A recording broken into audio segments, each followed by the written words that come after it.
Radio Kantipur, radio राष्ट्रको।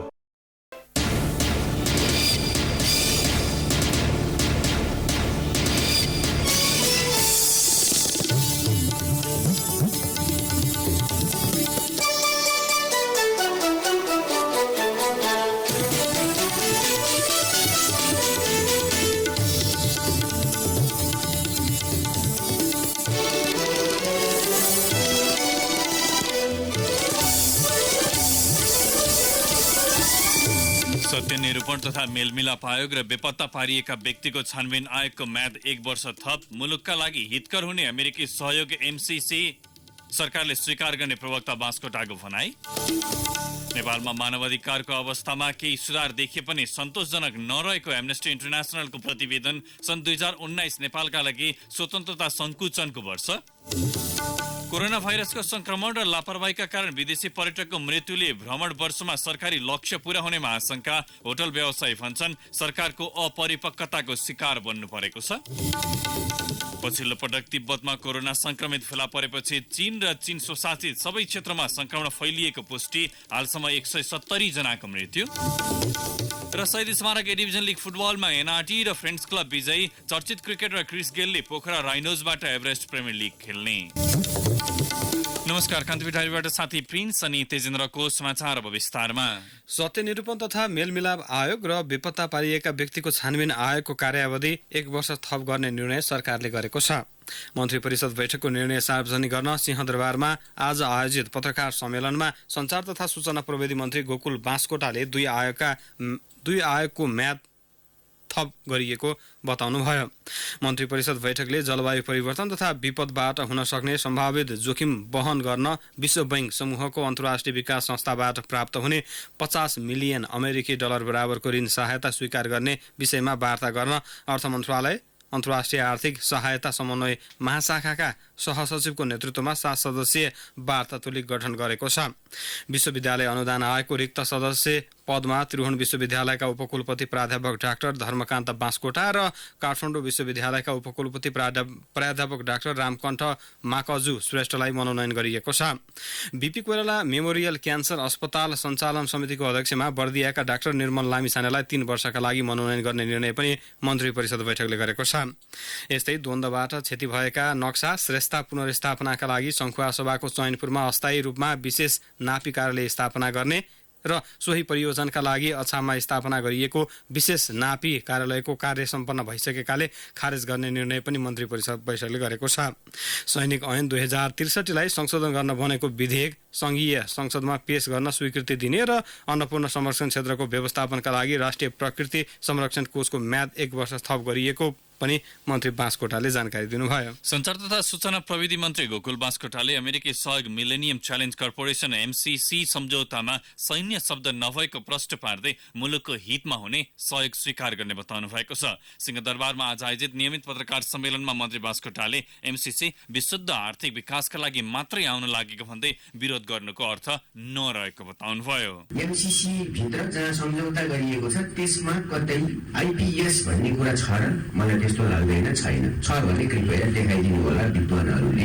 हामी के कुरामा स्पष्ट हुनुपर्छ भने हाम्रो कोर इन्ट्रेस्ट के हो। हाम्रो कोर इन्ट्रेस्टमा जानको निम्ति चाहिँ हाम्रो मुख्य कुरा हामी असंलग्न परराष्ट्र नीति हामीले अवलम्बन गरेका छौँ। नेपालको यो नीति अन्तर्गत कोसित सम्बन्ध राख्छ वा राख्दैन भन्ने कुरा अर्को कुनै देशले भनिरहने हो र अर्को कुनै देशको राजनीतिक दलहरूले विश्लेषण गरिरहेको कुरा नै अन्तिम सत्य हुन सक्छ र एमसीसी र बीआरआई सम्बन्धित मुलुकको हितको कुरा भन्दै मन्त्री बास्कोटाले आफूहरू त्यसको व्याख्यामा नरहेको बताउनुभयो।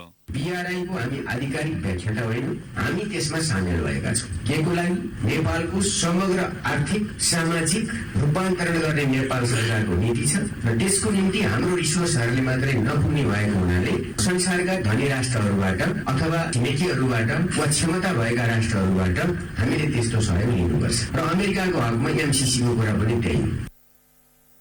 मुलुकमा स्रोत भए पनि पुँजी नभएका कारण वैदेशिक सहायता स्वीकार गर्नु नेपालको बाध्यता भएको मन्त्री बास्कोटाको भनाइ थियो। सहायता गर्ने प्रत्येक निकायले पूर्व शर्त राख्ने गरेको भन्दै उहाँले एमसीसीमा राखेका शर्तप्रति संशय नगर्न समेत आग्रह गर्नुभयो। एडीबीका शर्त छैन, Exim bank India, Exim bank China उनीहरूले पनि शर्त लगाइकन दिएका छन्। वर्ल्ड ब्याङ्कले, आइएमएफ यिनीहरूले यो मुद्दा राष्ट्रसङ्घमा उठेको होइन। आज सम्पन्नता हासिल गरेका देशहरूले हिजो आफ्नो क्षमताको प्रयोग गरेर कमजोर देशहरूको स्रोत र साधन जनशक्ति प्रयोग गरेर सम्पन्नता हासिल गरे। आज ती देशहरूले विकासको गतिमा अगाडि बढ्नको निम्ति रिसोर्सहरू त छ, तर पुँजी भएन भनिसकेपछि सँगसँगै हिँड्नको निम्ति उसले लिएर आएको होइन 2002 मा यो कुरा। अन्तको पनि हेऱ्यो भने त नेपालमा मात्रै ल्यायो त यो 49 वटा देशले ल्याएको छ भने ती देश चाहिँ उदाहरण र दृष्टान्त हुने कि नहुने। अब कान्तिपुर सविस्तार। कान्तिपुर सविस्तार। सरकारले करिब 20 लाख पर्यटक भित्र्याउने योजनासँगै भव्य कार्यक्रमको आयोजना गरी भ्रमण वर्ष 2020 को सुरुवात गर्यो। तर वर्षाले पदमार्गहरूमा पुगेको क्षति, जमेकै हिउँले अवरुद्ध सडक मात्र होइन, ट्रेकिङका लागि अन्नपूर्ण पदमार्ग पुगेका केही पर्यटकको अझै अत्तोपत्तो नलाग्नुले विश्व समुदायमा सन्देश राम्रो प्रभाव हुन सकिरहेको छैन। मकवानपुरको एक रिसोर्टमा 8 जना भारतीय पर्यटकको मृत्युले घाइते बनाएको भ्रमण वर्षलाई चीनबाट सुरु भएको कोरोना भाइरसको संक्रमणले थप त्रसित पारेको छ। वर्षको सुरुमै भएका यी ठूला घटनाले 20 लाख पर्यटक भित्र्याउने सरकारी लक्ष्य प्रभावित त हुँदैन? गम्भीर प्रश्न उब्जाएको छ। भ्रमण वर्ष 2020 मनाइरहँदा सरकारलाई पहिलो गाँसमै ढुङ्गा लागेको छ। निकै तामझामका साथमा भ्रमण वर्षको उद्घाटन गरेको 18 दिनमै अन्नपूर्ण आधार शिविरमा 3 नेपाली सहित 4 विदेशी सम्पर्कविहीन हुनु, त्यसको 3 दिनमा मकवानपुरको दामनमा 8 भारतीय पर्यटकको निस्सासेर मृत्यु हुनु, छिमेकी देश चीनमा महामारीका रूपमा नोभल कोरोना भाइरसको प्रभाव देखा पर्नुले पनि भ्रमण वर्षलाई प्रत्यक्ष असर गर्ने प्रश्न देखिन्छ। यसो त प्रधानमन्त्री केपी शर्मा ओलीले संसदमा राखेको धारणाले पनि यसलाई पुष्टि गर्छ। यो नयाँ वर्ष 2020 लाई हामीले नेपाल भ्रमण वर्षको रूपमा अगाडि सारेका छौं। यसमा अलिकति सुरुमै हामीलाई केही धक्काका संकेतहरू प्राकृतिक हिसाबले देखा परेका छन्, जसलाई हामीले सावधानीपूर्वक सामना गर्नुपर्नेछ। सरकार त्यसको तयारीमा लागेको छ। प्रधानमन्त्री मात्र होइनन्, भ्रमण वर्षलाई छिमेकी मुलुक चीनमा डरलाग्दो रूपमा फैलेको कोरोना भाइरसले नेपालको सिङ्गो पर्यटन क्षेत्र प्रभावित हुने संकेत गर्छ भन्छन् मुख्य तालुकदार निकाय पर्यटन मन्त्री योगेश भट्टराई। नेपाल अहिले पनि हरेक हिसाबले सुरक्षित गन्तव्य छ भन्ने यो कोरोना भाइरसको सन्दर्भमा पनि त्यो सन्देश बाहिर दिनुपर्छ। त्यसको निम्ति मूलभूत हिसाबले नेपाल प्रवेश गर्ने नाकाहरूमा हाम्रो उच्च सतर्कता, आवश्यक कारबाहीहरू त्यहाँबाटै सुरु हुन्छ।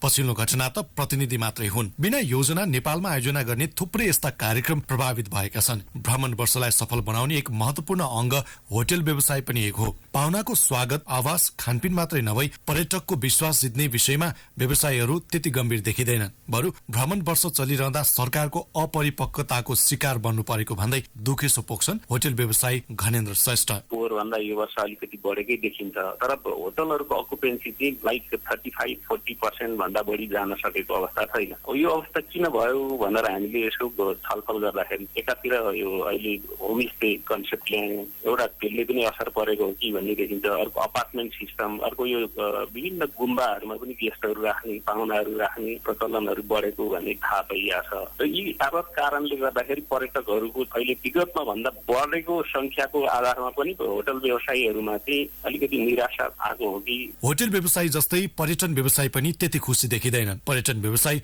मधुसूदन उपाध्याय भ्रमण वर्षका लागि सरकारी तवरबाट भएका गतिविधिले लक्ष्य भेट्टाउनेमा विश्वास गर्दैनन्। जुन हिसाबले हामीले पर्यटकमा लगानी गरिरहेका छौँ, लगानीलाई चुनौती गरेर व्यवसायीहरूले आफ्नो तर्फबाट प्रचार प्रसार र आफ्नै हिसाबले चाहिँ अगाडि बढेको हिसाबले मात्रै यदि पर्यटक आइरहेको हो। सरकारले त के सुविधा दिएको छ र तपाईँको एउटा पर्यटक एयरपोर्टको स्थिति त यस्तो दयनीय भइरहेछ। राज्यले चाहिँ यसमा ध्यान दिएको छैन। व्यवसायका कुरामा पर्यटन बोर्ड पनि आंशिक समर्थन गर्छ। पर्यटन बोर्डका सञ्चालक समिति सदस्य तथा टानका पूर्व अध्यक्ष दीपक महतले पूर्व तयारी बिना आयोजना गरिएका यस्ता कार्यक्रमले नेपाललाई नै नोक्सान पुर्याउने भन्दै तत्काल राज्य गम्भीर हुन आग्रह गर्छन्। त्यस्तो निराश हुनुपर्ने अवस्था पनि छैन र एकदमै उत्साही हुनुपर्ने अवस्था पनि देखिन्छ।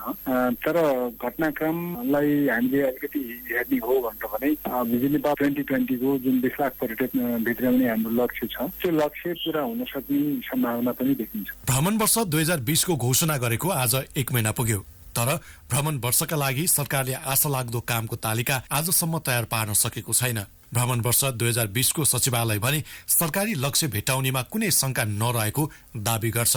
भ्रमण वर्ष सचिवालय सहसचिव राजन पौडेल यहाँ नेपालको पर्यटन गन्तव्यको ठूलो हिस्सा भनेको चाहिँ अब चीन र भारतबाटै हो। अब चीनमा कोरोना भाइरसको त्यो खालको संक्रमण आइरहँदाखेरि चाहिँ त्यसले हाम्रो भ्रमण वर्षमा आउने पर्यटकहरूको संख्यालाई के हदसम्म असर गर्छ भन्ने कुरा चाहिँ हो। तर पनि नेपालमा पर्यटकहरू आउने सिजन योभन्दा पनि अब पछाडि फागुन चैतदेखि पछाडि बढी भएको कारणले गर्दाखेरि ठूलो हिस्सा चाहिँ त्यो बेलामा आउने हुँदा अहिले तत्कालै हामी कहाँ यो 1 महिनाकै अवधिमा ठूलो असर परिहाल्दैन कि भन्ने हाम्रो आकलन छ। सरकारी प्रतिबद्धता जे भए पनि कमजोर भौतिक पूर्वाधार, नेपाली ध्वजभाग विमानको दुर्दशा, पर्यटन व्यवसायमा कार्यक्रमले जगाउन नसकेको आशाका बीचमा भ्रमण वर्ष सफल पार्नका लागि अझै धेरै गर्न बाँकी छ। हुन त 1 महिनामै सबै थोक राम्रो हुने होइन, तर पनि बिहानी कस्तो व्यतीत भयो भन्नेले दिन कसरी बित्दछ भन्ने संकेत गरे जस्तै भ्रमण वर्षको सुरुवात त्यति सुखद छैन। रेडियो कान्तिपुरका लागि सन्तोष गन्धर्व, काठमाडौँ। कान्तिपुर सविस्तार। सविस्तारपछि कान्तिपुर डायरीमा अब ब्रेकको पालो। अब बाँकी प्रसंग। नेपालमा मानवाधिकारको अवस्थामा केही सुधार देखिए पनि सन्तोषजनक नभएको मानवाधिकारको क्षेत्रमा कार्यरत अन्तर्राष्ट्रिय संस्था एमनेस्टी इन्टरनेसनलले जनाएको छ।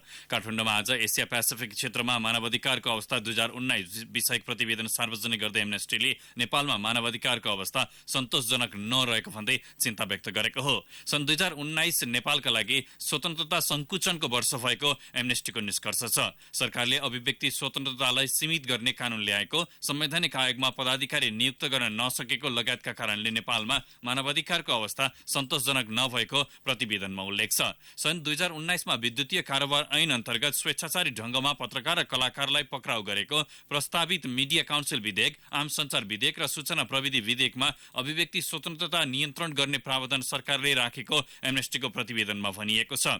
एनजीओमाथि अनावश्यक निगरानी बढाएको, आवासको अधिकारलाई पूर्ण रूपले प्रत्याभूत गर्न नसकेको, लैङ्गिक असमानता तथा छुवाछुतको क्षेत्रमा उल्लेख्य प्रगति हुन नसकेको जस्ता विविध विषयलाई प्रतिवेदनले समेटेको छ। नेपालमा महिला अधिकारको अवस्था चिन्ताजनक रहेको, लैङ्गिक विभेद जारी रहेको, महिलाको नागरिकता सम्बन्धी असमान प्रावधान समेटिएको विद्यमान संवैधानिक त्रुटि संशोधन नभएको, फौजदारी संहितामा रहेको बलात्कार सम्बन्धी घटनाका सवालमा विद्यमान हद म्यादको प्रावधानले पीडकलाई दण्डहीनताको कवच प्रदान गरेका कारण महिला अधिकारको अवस्थामा सुधार हुन नसकेको एमनेस्टीको निष्कर्ष छ।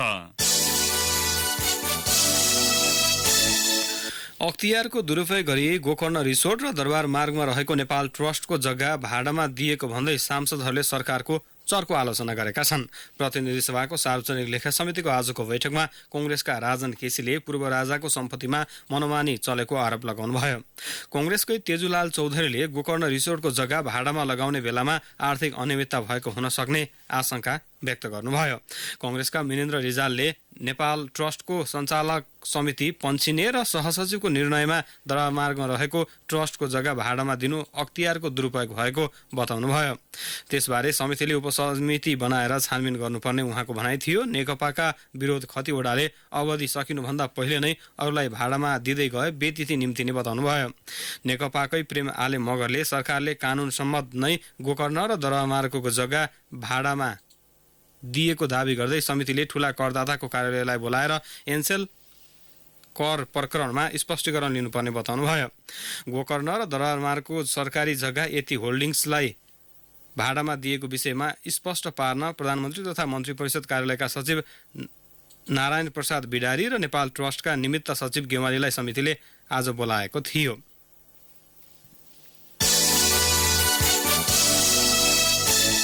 नेपाल कम्युनिस्ट पार्टी नेकपाका केन्द्रीय सदस्यहरूले बैठकमा प्रस्तुत हुने राजनीतिक तथा सांगठनिक प्रतिवेदनहरू व्यवहारमा लागू नभएको भन्दै असन्तुष्टि जनाएका छन्। अध्यक्षद्वयका तर्फबाट पुष्पकमल दाहालले प्रस्तुत गर्नुभएको राजनीतिक र महासचिव विष्णु पौडेलले प्रस्तुत गर्नुभएको सांगठनिक प्रतिवेदनमाथि केन्द्रीय कमिटी बैठकमा सामूहिक छलफल गर्दै उनीहरूले प्रतिवेदन एकातिर र व्यवहार अर्कोतर्फ देखिएको आरोप लगाए। 445 सदस्य केन्द्रीय कमिटीलाई 15वटा समूहमा विभाजन गरेर काठमाडौँको धुम्बाराई र पेरिस डाँडामा रहेका पार्टी कार्यालयहरू तथा बैठक आयोजना स्थल राष्ट्रिय सभागृहमा सबै प्रतिवेदनमाथि एकसाथ छलफल जारी छ। सरकार पार्टी र जनता बीचको सम्बन्ध प्रष्ट पार्न राजनीतिक प्रतिवेदन अल्मलिएको उनीहरूको दाबी छ। उनीहरूले अमेरिकी सहयोग मिलेनियम च्यालेन्ज कर्पोरेसन MCC का केही बुदा संशोधन गरेर मात्र अनुमोदन गर्न नेतृत्वलाई सुझाएका छन्। यही अवस्थामा अनुमोदन गर्दा राष्ट्रिय हित र राष्ट्रियतामा ठूलो क्षति पुग्ने बताउँदै उनीहरूले विज्ञहरू सम्मिलित समूह बनाएर अध्ययनपछि मात्र अनुमोदन गर्न नेतृत्वलाई सुझाएका हुन्। 2077 सालको चैत अन्तिम साता महाधिवेशन गर्ने अध्यक्षद्वयको प्रस्तावलाई भने केन्द्रीय सदस्यहरूले स्वीकार गर्दै विधान संशोधन गरेर उपाध्यक्ष पद थप्न स्वीकृति दिएका छन्। केन्द्रीय सदस्य भास्कर काफ्लेका अनुसार भोलि दिउँसो 1 बजे भित्र सबै समूहले छलफल सक्ने र टोली नेताले छलफलको निष्कर्ष सुनाउने कार्यतालिका छ। अख्तियार दुरुपयोग अनुसन्धान आयोगका सचिव महेश्वर न्युफानेलाई 15 दिनभित्रै भ्रष्टाचार सम्बन्धी मुद्दाको अभिलेख लिएर उपस्थित हुन सर्वोच्च अदालतले आदेश दिएको छ। न्यायाधीश मीरा खड्का, ईश्वरी प्रसाद खतिवडा र सुषमलता माथेमाको संयुक्त इजलासले न्युफानेलाई सो मुद्दाको कागजात अभिलेख खोजी 15 दिनभित्र अनिवार्य उपस्थित हुन भनेको हो। नेपाल आयल निगमका तत्कालीन महाप्रबन्धक युवराज शर्माको भ्रष्टाचार मुद्दाको अभिलेख अख्तियारले पटक पटक ताकेता गर्दा पनि दिन नसकेपछि सर्वोच्चको यस्तो आदेश आएको हो। यसअघि पनि सर्वोच्चले सचिव न्युफानेलाई सम्बोधन गरी गत वर्षको कार्तिक 8 र फागुन 23 गते यस्तै आदेश दिएको थियो। काठमाडौँको चाफाइल स्थित मालपोत कार्यालयका निलम्बित कार्यालय सहयोगी राजेन्द्र बस्नेत विरुद्ध करिब 9 करोड रुपियाँ बिगो माग गर्दै अख्तियार दुरुपयोग अनुसन्धान आयोगले आज विशेष अदालतमा भ्रष्टाचार मुद्दा दायर गरेको छ। पदको दुरुपयोग गरी अकुत सम्पत्ति आर्जन गरेको अभियोग बस्नेतमाथि छ। यस्तै शैक्षिक योग्यताको नक्कली प्रमाणपत्र पेश गरी लाभ लिएको अभियोगमा अख्तियारले नेपाल प्रहरीका तत्कालीन प्रहरी निरीक्षक अरुण कुमार शाह र असै धीरेन्द्र कुमार शाह विरुद्ध भ्रष्टाचार मुद्दा दायर गरेको छ। अब केही समाचार संक्षेपमा। नेपालमा प्रजातन्त्र स्थापनाका लागि जीवन बलिदान गर्नेहरूको सम्झनामा विभिन्न कार्यक्रम गरी आज शहीद दिवस मनाइएको छ। स्वास्थ्य तथा जनसङ्ख्या मन्त्रालयले चीनको वुहान लगायत अन्य क्षेत्रमा रहेका नेपालीहरूलाई फिर्ता गर्नुपर्ने अवस्था तत्काल नभएको जनाएको छ। आज भएको पत्रकार सम्मेलनमा मन्त्रालयका प्रवक्ता महेन्द्र श्रेष्ठले अहिले नै चीनमा रहेका नेपालीहरूलाई फिर्ता गर्नुपर्ने अवस्था नरहेको उल्लेख गर्नुभयो। विद्याकी देवी सरस्वतीको पूजा आराधना गरी मुलुकभर आज श्री पञ्चमी पर्व मनाइएको छ। आजकै दिनबाट बालबालिकालाई औपचारिक रूपमा अक्षर आरम्भ गराउने प्रचलन छ। भैरवामा कोठाभित्र थुपारेर राखेको खाली बोराको चाङले च्यापिएर भारत बिहारका 30 वर्षीय शहजाद हुसेन, उनकी श्रीमती 26 वर्षीय सदाब खातुन, 6 वर्षीय छोरा सुल्तान रजा र 2 वर्षीय छोरी सहिना खातुनको मृत्यु भएको छ। टिप्परले खिचेर कालीकोटका केशर बहादुर सिंहको गत मंगलबार मृत्यु भएपछि तनावपूर्ण बनेको सुर्खेतको वीरेन्द्रनगर मृतकका आफन्त र स्थानीय प्रशासन बीच 5 बुझे सहमति भएसँगै शान्त बनेको छ। गैंडाको एक थान खाकसहित प्रहरीले काठमाडौँका 46 वर्षीय लव खत्री र बाजुराका 22 वर्षीय दिनेश थापालाई नियन्त्रणमा लिएको छ। 2 किलो 200 ग्राम लागु औषध कोकिन सहित 27 वर्षीय बोलिभियन नागरिकलाई प्रहरीले काठमाडौँको ठमेलबाट पक्राउ गरेको छ। बीपी कोइराला स्वास्थ्य विज्ञान प्रतिष्ठानमा लामो समयदेखि कार्यरत चिकित्सा शास्त्रका वरिष्ठ प्राध्यापकहरूले संस्थाको हितमा उपकुलपति नियुक्त गर्न कुलपति तथा प्रधानमन्त्री केपी शर्मा ओलीलाई आज सुझाव सहितको पत्र लेखेका छन्। र अन्नपूर्ण हिमालको प्रथम आरोही मौरिस हार्जोगको नाममा पदमार्ग नामाङ्कन गरिएको छ। फ्रान्सेली पर्वतारोही मौरिसले सन् 1950 जुन 3 गते उत्तरी मोहडाबाट अन्नपूर्ण हिमालको आरोहण गरेका थिए। कान्तिपुर डायरीमा अब हेटौँडा डायरीको पालो। साँगुरो सडक र जथाभावी पार्किङले पछिल्लो समय हेटौडा बजार क्षेत्र अस्तव्यस्त बनेको छ। प्रदेश राजधानी भएसँगै हेटौडामा दैनिक भिआइपी र भिभिआइपीको आगमन बढिरहेको छ। दैनिक हेटौडा बजार क्षेत्र अस्तव्यस्त बनिरहँदा पनि सरकारवाला निकायको ध्यान त्यसतर्फ पुग्न सकेको छैन। जिल्ला ट्राफिक कार्यालय मकवानपुरका प्रहरी निरीक्षक हरि विष्णु ढकालले स्थानीय प्रशासनले आफूहरूलाई सहयोग नगरेको र त्योभन्दा बढी सवारी हेटौडा बजार क्षेत्रमा सञ्चालन गर्दा समस्या भइरहेको बताउनुभयो। निरीक्षक ढकालका अनुसार राजधानी कायम भएसँगै भिआइपी र भिभिआइपीको आगमन समेत बढ्दा अझै समस्या देखिन थालेको हो।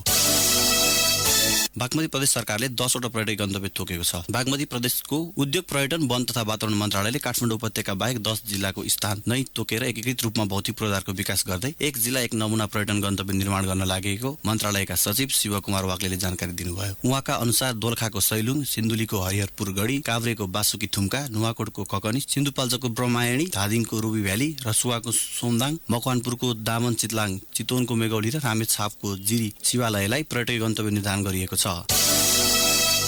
बागमती प्रदेश सरकारले द्वन्द्व पीडितहरूलाई 5 करोड रुपियाँ सहायता रकम वितरण गर्ने भएको छ। द्वन्द्व प्रभावित व्यक्ति तथा परिवारलाई स्वास्थ्य उपचार, सिप विकास र स्वरोजगारमूलक व्यवसायको लागि प्रदेशले सो सहायता रकम प्रदान गर्न लागेको हो। प्रदेशले चालु आर्थिक वर्ष 2076-77 मा 5 करोड रुपियाँ विनियोजन गरेको छ। अघिल्लो आर्थिक वर्षमा पनि बजेट विनियोजन गरिएको भए पनि द्वन्द्व पीडितहरूलाई जानकारी नहुँदा बजेट फ्रिज भएको थियो।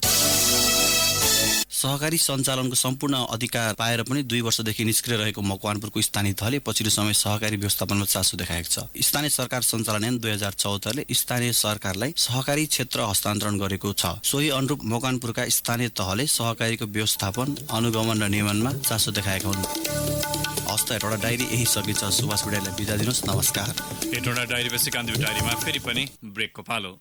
अब आर्थिक प्रसङ्ग। भारतले पाम तेल निर्यातमाथि लगाएको बन्देज तत्काल नहट्ने संकेत दिएको छ। नयाँ दिल्ली स्थित विदेश मन्त्रालयमा आयोजित नियमित पत्रकार सम्मेलनमा प्रवक्ता रविश कुमारले सञ्चारकर्मीको जिज्ञासामा यो व्यापार नीतिसँग सम्बन्धित विषय भएको र कुनै देश लक्षित नभएर एउटा नीति अन्तर्गत रहेको स्पष्ट पार्नुभयो। यस विषयमा नेपालका तर्फबाट सम्पर्क भएको भन्दै प्रवक्ता कुमारले सम्बन्धित निकायहरूसँग आन्तरिक छलफल भइरहेको जानकारी दिनुभयो। भारतले 1 महिना अघि पाम आयलको आयातमा बन्देज लगाएको थियो। भारतले मलेसियासँगको राजनीतिक सम्बन्ध तनावपूर्ण बनेपछि पाम तेलको आयातमाथि बन्देज लगाउने निर्णय गरेको थियो। जम्मू कश्मीरको विशेषाधिकार खारेजीको निर्णय र नागरिकता संशोधन विधेयकलाई लिएर मलेसियाका प्रधानमन्त्री महाथिर मोहम्मदले सार्वजनिक रूपमै आलोचना गरेपछि त्यसलाई लिएर भारतीय पक्ष असन्तुष्ट रहँदै आएको थियो। मलेसियाको प्रमुख कृषि उत्पादनमा पर्ने पाम तेलको प्रमुख बजार भारत थियो। नेपालको भन्सार विभागले चालु आर्थिक वर्षको पहिलो 5 महिनामा पाम तेलको भारततर्फको निर्यात 11 अर्ब 54 करोड रुपियाँ पुगेको जनाएको थियो, जुन मुलुकको कुल निर्यातको 1/4 भन्दा बढी थियो।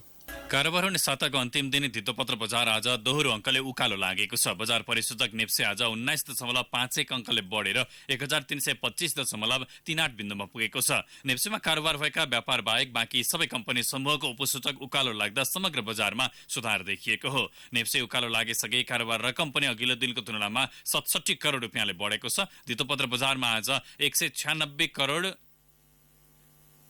62 लाख रुपियाँ बढीको कारोबार भएको नेपाल स्टक एक्सचेन्जले जनाएको छ। अब मुलुक बाहिरका प्रसङ्ग। कोरोना भाइरसको संक्रमणबाट चीनमा हालसम्म 170 जनाको मृत्यु भएको छ। 7,711 जनामा संक्रमण पुष्टि भएको छ। पछिल्लो पटक तिब्बतमा कोरोना संक्रमित फेला परेपछि चीन स्वशासित सबै क्षेत्रमा संक्रमण फैलिएको पुष्टि भएको छ। संक्रमण अन्य 16 देशमा समेत फैलिएको छ। पछिल्लो पटक भारतमा पनि कोरोना संक्रमण फेला परेको छ। इटलीको रोम नजिक रहेको जहाजमा रहेका एक चिनिया यात्रीमा कोरोना संक्रमण देखिएपछि त्यहाँ रहेका 6000 यात्रुलाई जहाजबाट उत्रन प्रतिबन्ध लगाइएको छ। सबै यात्रुको स्वास्थ्य जाँच भइरहेको बीबीसीले उल्लेख गरेको छ। रुसले 4300 किलोमिटर दूरीमा रहेको चीनसँगको पूर्वी सीमानाका बन्द गरेको छ। यसैबीच कोरोना संक्रमणसँग जुझ्न चीनले गरेको प्रयासको विश्व स्वास्थ्य सङ्गठनले प्रशंसा गरेको छ। कोरोना महामारीले ठूलो रूप लिन सक्ने भन्दै WHOले त्यसबारे आज छलफल गर्ने तयारी समेत गरेको छ। अब खेल समाचार। शहीद स्मारक डिभिजन लिग फुटबलको पछिल्लो खेलमा न्युरो टिम एनआरटी र फ्रेन्ड्स क्लब विजयी भएका छन्। आजको खेल सके 9 चरणका खेलहरू सकिएका छन्। त्रिभुवन आर्मी 20 अङ्कमा शीर्ष स्थानमा रहँदा मच्छिन्द्र 19 अङ्कमा दोस्रो र समान अङ्कमा मनाङ मर्स्याङदी तेस्रोमा छन्। 9 चरणसम्म मनाङ अपराजित छ। यही चरणबाट सरस्वती क्लबले समेत जितको खाता खोलेको छ। काठमाडौँको दोस्रो रङ्गशालामा आज भएको खेलमा ब्रिगेड बोइजलाई 2-0ले पराजित गर्दै एनआरटी 15 अङ्कमा तालिकाको तेस्रो स्थानमा उक्लिएको छ। 5औं जित दिलाउन एनआरटीका लागि दुवै गोल राजेश परियारले गरेका थिए। हारपछि ब्रिगेड 8 अङ्कमा 11औं स्थानमा कायम छ। आजै भएको पहिलो खेलमा च्यासल युथ क्लबलाई 1-0ले पराजित गर्दै फ्रेन्ड्स 11 अङ्कमा 9 स्थानमा उक्लिएको छ। फ्रेन्ड्सलाई जित दिलाउन 84औं मिनेटमा उत्तम राईले एकमात्र गोल गरेका थिए। हारपछि च्यासल 9 अङ्कमा 10औं स्थानमा झरेको छ। 10औं चरणको पहिलो खेलमा पर्सि शनिबार 3 स्टार र सरस्वती युथ क्लब तथा मनाङ मर्स्याङदी र एपीएफ क्लब बीच प्रतिस्पर्धा हुनेछ। चर्चित क्रिकेटर क्रिस गेलले Everest premier league EPL cricket खेल्ने भएका छन्। काठमाडौँमा आज पत्रकार सम्मेलन गरी पोखरा राइनोजले वेस्ट इन्डिजका गेल टिममा आबद्ध भएको जनाएको हो। साहिल अग्रवालको स्वामित्वमा रहेको पोखरा राइनोजले गत वर्ष पनि दक्षिण अफ्रिकाका रिचर्ड लेवीलाई टिममा राखेको थियो। दोस्रो सिजन लिगको पुछारमा रहेको पोखराले तेस्रो सिजनमा भने हार्ड हिटर गेललाई अनुमोदन गरेको हो। EPL को तेस्रो सिजन चैतबाट सुरु हुँदैछ। शहीद Smarak A division league football सम्बन्धी समाचारमा न्युरो टिम एनआरटी 15 अङ्कमा चौथो स्थानमा हुनुपर्नेमा अन्यथा भएकोमा सच्याइएको छ। सर्बियन नोभाक जोकोभिच अस्ट्रेलियन ओपन टेनिसको फाइनलमा प्रवेश गर्दा अमेरिकी सोफिया क्यानिन र स्पेनी गार्विन मुगुरुजा महिला एकलतर्फको उपाधिका लागि भिड्ने भएका छन्। आज साँझ भएको खेलमा स्विट्जरल्यान्डका रोजर फेडररलाई 7-6, 6-4 र 6-3 को सेटमा पराजित गर्दै दोस्रो वरियताका जोकोभिचले फाइनलमा स्थान बनाए। पहिलो सेटमा 5-2 को अग्रता जोगाउन नसक्दा तेस्रो वरियताका फेडरर सेमिफाइनलमा रोकिएका छन्। पुरुष एकलतर्फको अर्को सेमिफाइनलमा भोलि अस्ट्रियाका डोमिनिक थिम र जर्मनी अलेक्जेन्डर भेरभेभ बीच प्रतिस्पर्धा हुनेछ। महिला एकलतर्फको सेमिफाइनलमा भने शीर्ष वरियताकी अस्ट्रेलियन एस्लेग वार्टीलाई 7-6 र 7-5 ले पराजित गर्दै 14औं वरियताकी केनिन उपाधि नजिक पुगेकी हुन्। अर्को खेलमा बिना वरियताकै मुगुरुजाले चौथो वरियताकी सिमोना हेलेपमाथि 7-6 र 7-5 को सोझो सेटमा जित निकालिन्। महिला एकलतर्फको फाइनल खेल आगामी शनिबार हुनेछ। हवस्, यसै साथै कान्तिपुर डायरीका आजका सम्पूर्ण बुलेटिनहरू यहीँ सकिन्छन्। नियमित बुलेटिन भोलि बिहान 6:30 बजेबाट हुनेछ। तबसम्मलाई साथी प्रिन्स अनि म तेजेन्द्र बिदा हुन्छौँ। नमस्कार, शुभरात्रि। सूचना र मनोरञ्जनको संवाहक रेडियो राष्ट्रको रेडियो कान्तिपुर।